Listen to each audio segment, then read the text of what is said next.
Should make us live.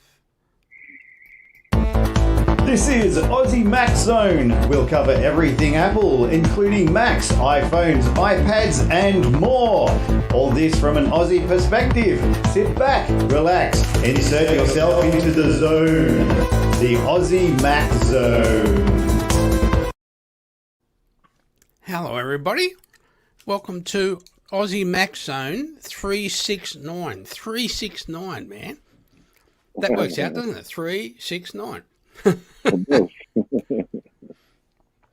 So, how are we tonight, young Zarn? Fantastic, Michael. How are you? I'm just telling everyone we're live. Excellent. So, yeah. If you're looking behind me, yes, that is my broom. Did you fly in there tonight, did you? I did. All right. So, give me 1 sec while I yell out to my darling wife. So, I've got us live. I can see us.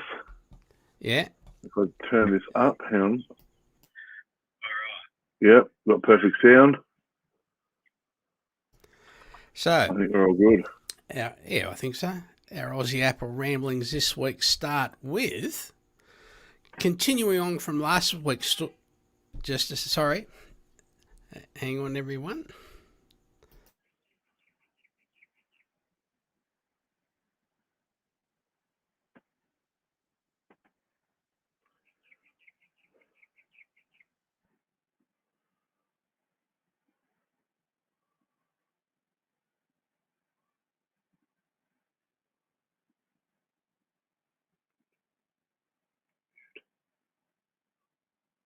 Well done.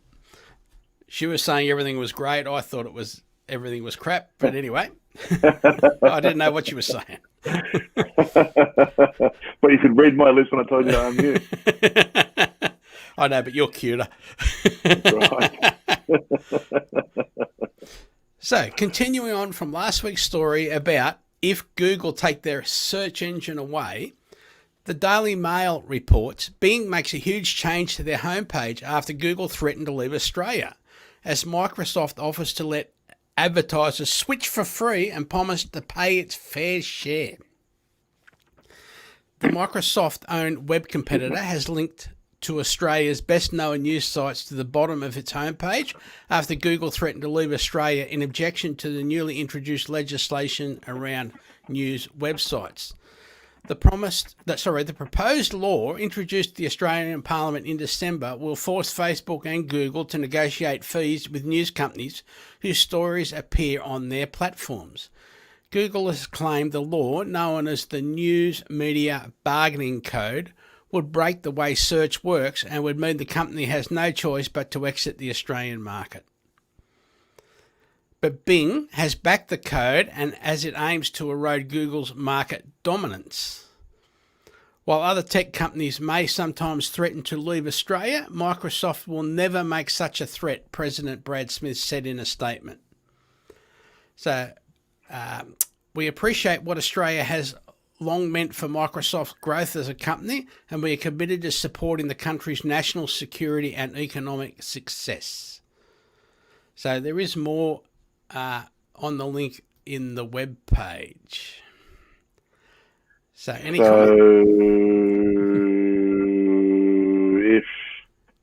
have to use Bing, does that mean we have to use what's it called now? It's not Explorer anymore, is it?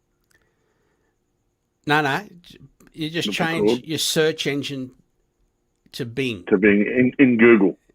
In So Safari. if I'm using Google Chrome, I can't use that anymore. No, you have to use so Safari. I can use Safari. So what happens to... Actually, I don't know the answer to that, to be honest. Okay, cool. Because what happens to all the Chromebooks in Australia? Every single Chromebook. Yeah, you must be able to choose your search engine. Would then be rendered useless. No. You just choose your search engine, or you go to you just go to www.bing.com.au and just type in your search in there. That's all there is to it. Your start page would be my Bing.com. opinion hasn't My opinion hasn't changed from last week. So Edge is the one you're thinking about, the new Microsoft browser. That's what it is. It's no longer Explorer. It's now Microsoft Edge, which is and you just can probably as put that on it. Explorer. There's probably a Chromebook version of that. That nobody wants to use. I'm sorry. I'm only being honest. That's just a search engine. What search engine you want to use? I know I'm being rude, but it's Never. honesty. And I think the government's being greedy, as always, especially this government. And that's all I've got really to say about it, because if I say any more, I'm just going on a tangent. So yeah. I'm just going to leave it at that, because this isn't that show. Yeah. Next. Next story. And give me 2 seconds, because I've been lazy and I haven't pulled it up. Because I've been distracting you. Yeah, I have. There we go. Hang on a second. All right, there we go.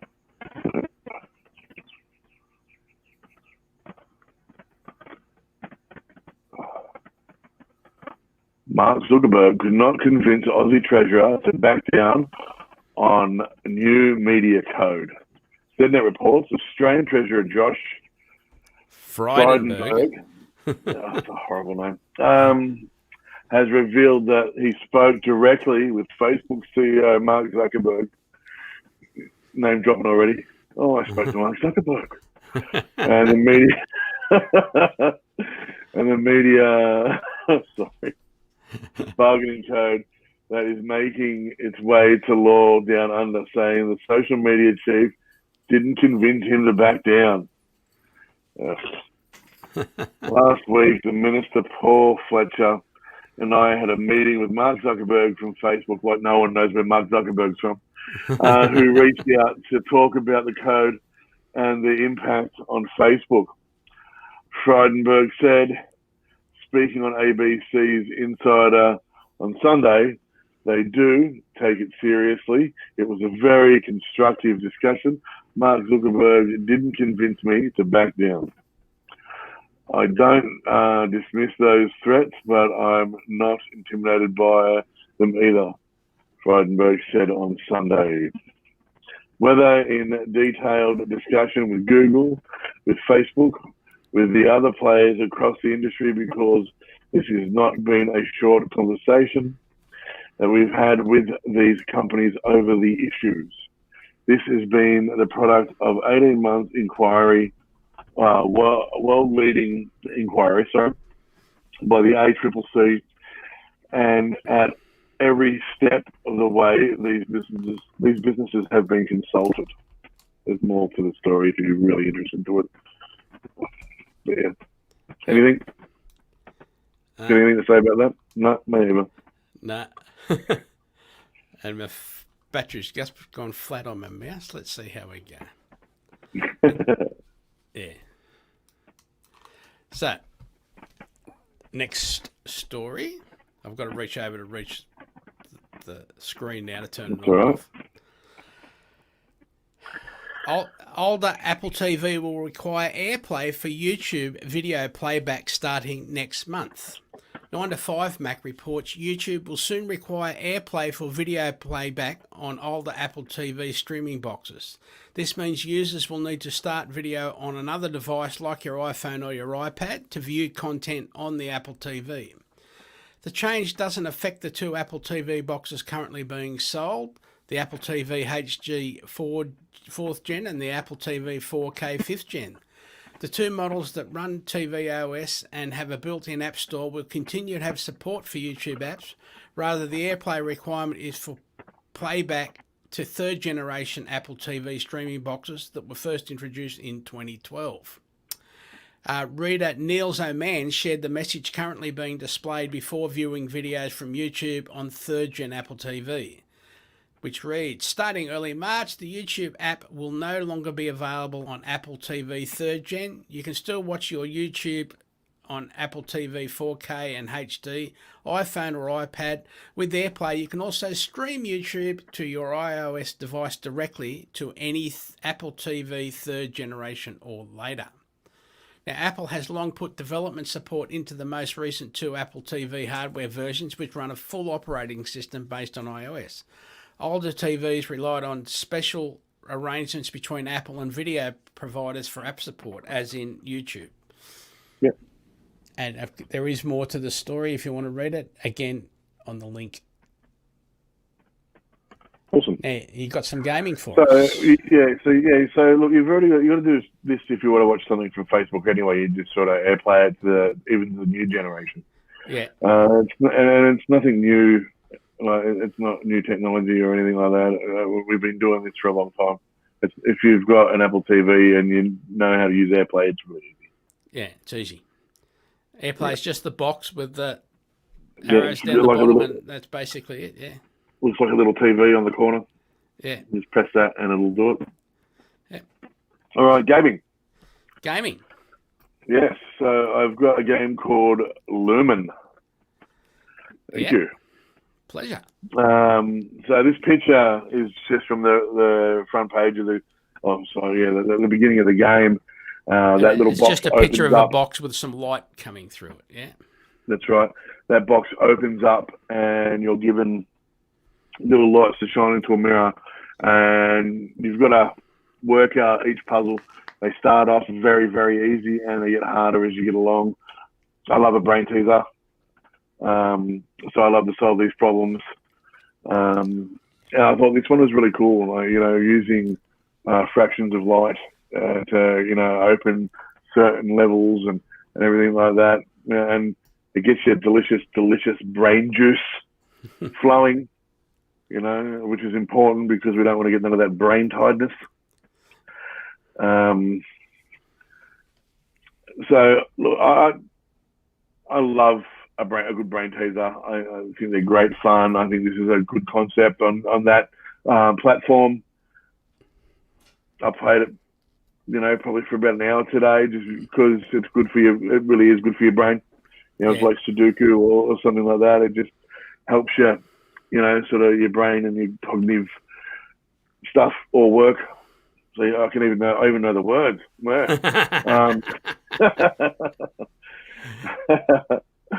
So I'm going to give it 3.4 apples. Good. Just because, well, there's heaps of these brain games out there.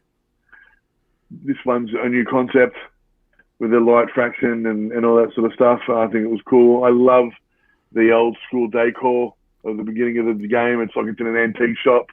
Yeah. Excuse me. Sorry to keep you up. That's all right. And so I think just because the decor of the game, like an old antique shop, there's little pictures behind it and everything like that. The idea of using the light for the game was brilliant. So yeah, 3 out of 4 out of 5 apples. So 3.4 out of 5 apples. Excellent. Good score. Yes. Yeah. Good score. All Anything right. from entertainment this week? Nothing this week. I haven't had time to watch anything, basically. So I'm behind. I was away Friday and Saturday this week, so I haven't watched Dickinson, haven't watched Palmer. Everyone's raving about how good Palmer is, the movie, but I haven't caught up with that yet. So I haven't caught up with it either. I really, really, really want to watch it. Yeah. But I haven't had a chance to.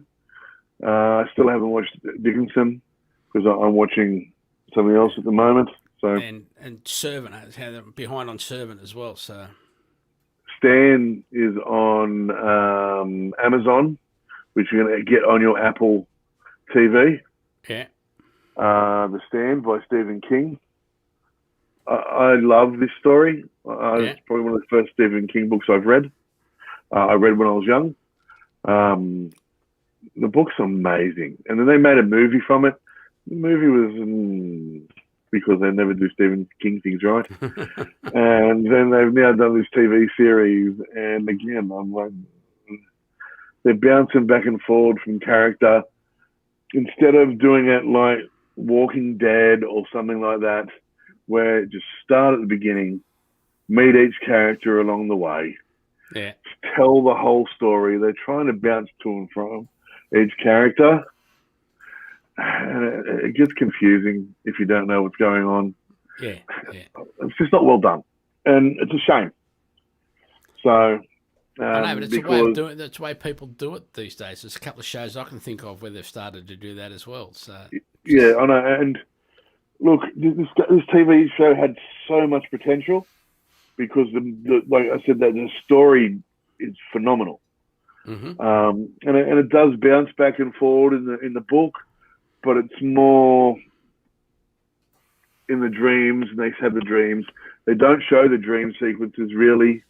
And I think they sort of just have flashes, and it just all happened too quick for me. Okay. Yeah. I'm sort of 6 episodes in, and everything sort of is happening too quick. The books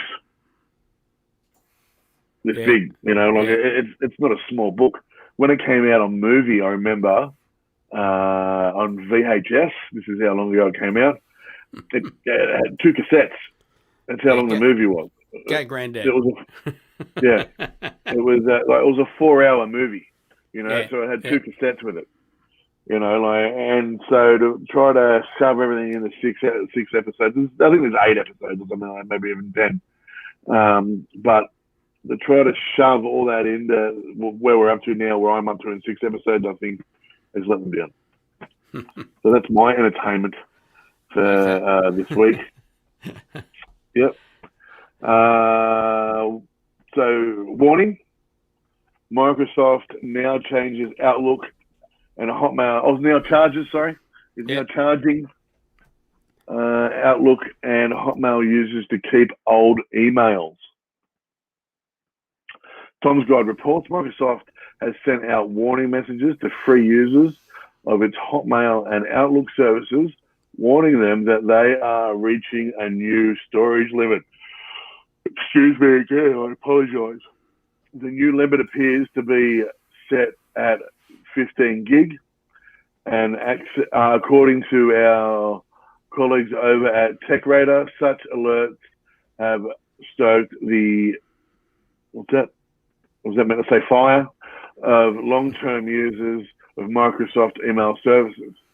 If users wish to boost the capacity to hold onto archived emails, then they need to pay about $100 AU a year. Yep. Hotmail was effectively phased out in 2013 when Microsoft started migrating people over from Hotmail service to its new Outlook.com email client. Though it let people keep their old Hotmail addresses, now it's a limit of 15 gig. Looks like another move to potentially shake legacy users to either purge their old emails or sign up to a Microsoft 365 suite, which will boost the capacity of an Outlook account and provide access to another Microsoft service. Forking out nearly $70 to ensure you don't 100 lose. Australian dollars, actually. That is, 100 Australian dollars. Yeah. Yeah, okay. So fork out nearly 100 Australian dollars to ensure you don't lose access to what was initially a free Outlook account, which you may simply have used as a secondary email, which mine is. And just like they closed down my original one. Yeah. I'll get to that in a minute anyway. Secondary emails addressed like that. This rider may seem a little steep. That being said, Microsoft move has put the free Outlook email storage limit in line with the amount of free storage Google provides for one account access, all to Google Drive, Gmail, and Google Photos. More in the notes. Now, I had my original Hotmail account. I've had it since I was about 18 or 19. Yeah. And that was just my name at hotmail.com. And they just shut that down one day. I couldn't access it anymore for some reason. I tried to access it. I couldn't access it.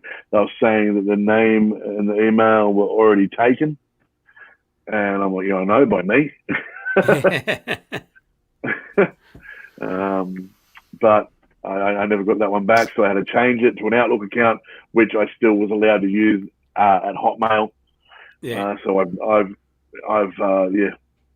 still use my at Hotmail address, but it's not my main email account anymore. Anyway, I now have a Google account, which I use as my main account, which again is just my name and at Gmail. So I got that back by signing up to Gmail, and that's been my main account ever since. Good. Yeah. Good. Yeah. I understand them wanting to charge for over 15 gig. I would too.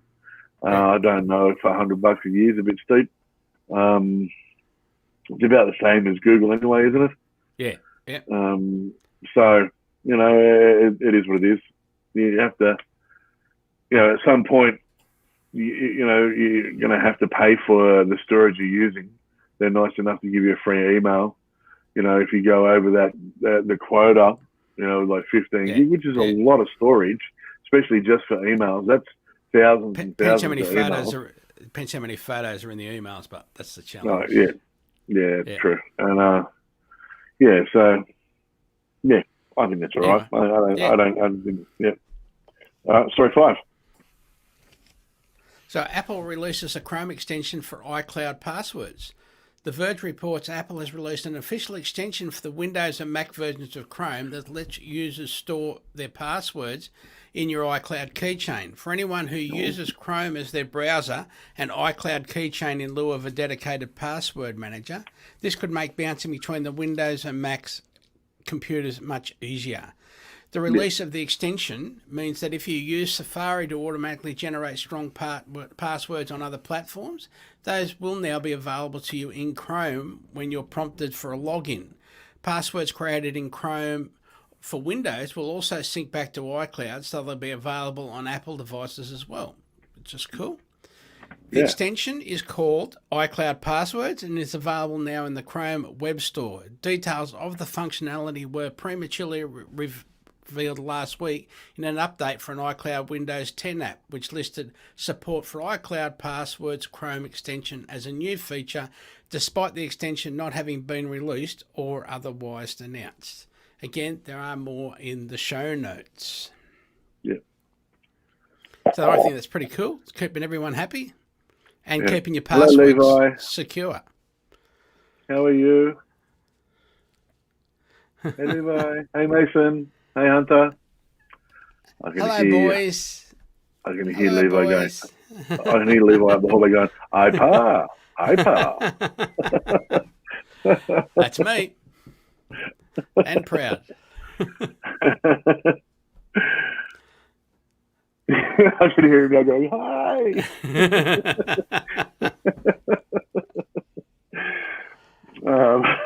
That's why we do it from home and not in a studio, so we can have our extra little bit of fun. Yeah. Story 6. Yep, he's still talking. So I can still hear him trying to talk to us. That's all right. Is that app spying on you? Here's how to read iPhone privacy labels. The Washington Post reported, you've figured out how to read the nutrition label on a package of food, but what's the equivalent of too much fat or sugar when it comes to health of your apps? That's an excellent question. Yes. A lot of the apps now, I'll talk about that at the end. In December 2020, Apple added nutrition labels for privacy to protect pages listings in its iPhone and iPad app store, located in boxes near the bottom of app listings. The labels are an alternative to those long privacy policies that nobody reads. Yeah, which is pages and pages and pages. Yeah. Yeah. It matters because data harvest from your phone can be used by not only annoying advertisers, but also politicians to manipulate you and governments to track you. Oh, look out. If you take the time to read the labels, you might make some surprising discoveries. What are you looking for? In short, apps grabbing more of your data than they need to get the job done. Try putting apps with similar functions against each other. You can see, for example, that the Zoom video chat app says it takes 6 kinds of data linked to your identity, while rival Cisco Webex meetings says it collects no data beyond what's required for the app to run. There's more in the camera and show the notes. microphone. Yeah. Yeah.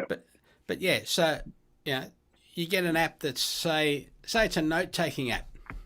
Yeah. Why does it need access to your Bluetooth, or why does it need access to your camera or your microphone? Unless it's specifically you can dictate to it. A note take might want your microphone because you might dictate to it. Yeah. That's fine. Other than that, most apps now too will ask, can we harvest data, If they're forced to do that, yeah.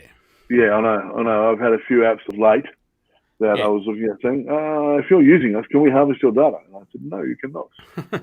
That's right. So, but I'm saying that Facebook absolutely spy on you. 100%. I have no doubt in my mind that happens because it's too coincidental about talking about things to people around me and then go onto either Facebook or one of that or Google and then they have the ads about exactly what you're talking about or what you're looking for or everything like that. Oh, you might be interested in this. Well, how else would you know that unless you weren't spying on us? But anyway. That's why you can go in and turn off, like go to Facebook, turn off, make sure there's no microphone, no camera. Yeah. Yeah, no, I've done all of that now, and I only allow it to use photos that I say they can use as well. Yeah. So it says, can I access this? I say no, but I can go in and out of my photos and add and take away photos that I want. Yeah. In there. So. And then there's also like on the newer iPhones, iPads, and the Macs. Yep. The LED, if the LED is on, for example, the camera's on. Yeah. Because it'll actually light up that the camera is on. Yeah. And there is no way of turning the camera on without the LED coming on. Yeah. Right? You used to be able to do that. You can't now. Just basically it's on the same power line. So if it's got power to the camera, the camera's on. The lights are on.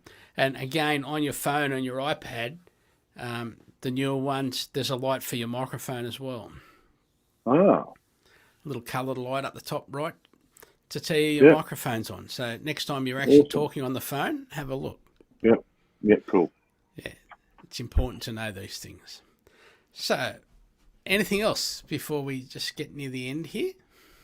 Oh, no, there's a how-to again for you. Yep. So, I love this bit. Again, in our renewed effort most of the time I learned something new. So again, in our renewed effort to leave you with at least one how-to each week, Safari for iPhone lets advertisers track your clicks. Here's how to disable it. Thanks to Gadget Hacks, Apple wants to support the advertising economy, but its primary focus of late has been user privacy and security. In Safari, cross-site tracking, which lets content providers track you across websites and apps to show you more targeted ads, is disabled by default. However, content providers can get around that using less privacy-invasive ad measurements, but you can stop that too in iOS 14.5. The feature in question is called Private Click Measurement, or PCM, which is something Apple has been working on for years and hopes to become a web standard that all web browsers will implement, not just Safari. Mozilla has been actively discussing the project with Apple, and it could be included in Firefox one day. And Apple is also talking with Brave, Chrome, and Edge about it. Now, how to delete the stored clicks. Sorry. Yeah, go. When does 14.5 coming up? The beta version's out now, so about a week. Yeah, cool, because I only just updated 14.4. Yeah. So, I've got some more about that in a minute. Yep. So how to delete your stored clicks. The new feature definitely helps support advertisers and app and website owners by not blocking ads, but it also protects user privacy. Still, if you want to clear the stored ad measurements clicks in your Safari browser, you can. Stored clicks can be deleted whenever you delete website data, and that can be done by navigating to Settings, Safari, Advanced Website Data. Here you can tap on remove all remove all website data to start clean. You can also delete from Settings, Safari, Clear History and Website Data, but this will also erase your browsing history. So again, there's more on our link in the show notes. excellent. Lastly, in last week's release of 14.5 beta, iPhone unlock when wearing a face mask was released. It has a condition that you're wearing an Apple Watch and have a passcode activated on your Apple Watch. And so if I've got a mask on and I look at it, it realizes who I am and then unlocks it with my watch. Now, really lastly, if they want to give your partner easier access to your iPhone or your iPad, go to Settings, Face ID and Passcode, and let them set up the alternative appearance. And it's been working great on my wife's and my iPhones because we set it up while we were away. So neither of us have to enter the passcode for the phone every time we want to look something up on each other's phone. So it's all done with the face now. It's one of the settings, and it's called alternative appearance. Excellent. That's awesome. And it works great. And that's in the current version of the software. So we've got the... I've got nothing else. Yep. So the show notes... show notes link each week on the show upload. The link being... AussieMaxZone.com.au/AMZ369. There you will see the last 6 weeks of show notes. You can email Michael or Zarn at AussieMaxZone.com.au. However you listen to us, please make sure you give us a rating. Help us find others, to find us. So give us a thumbs up, give us a few stars. Even if you, only want to give us 2.5 stars, that's fine. At least we've got stars. That's fine. Yes. And thanks to you, our listeners, the most important supporters we have. And now over to Zarn for the infamous sign-off. All right, guys, it's been a great Monday. I hope to see you next week. Remember, an apple a day keeps your androids away. See you later. That one.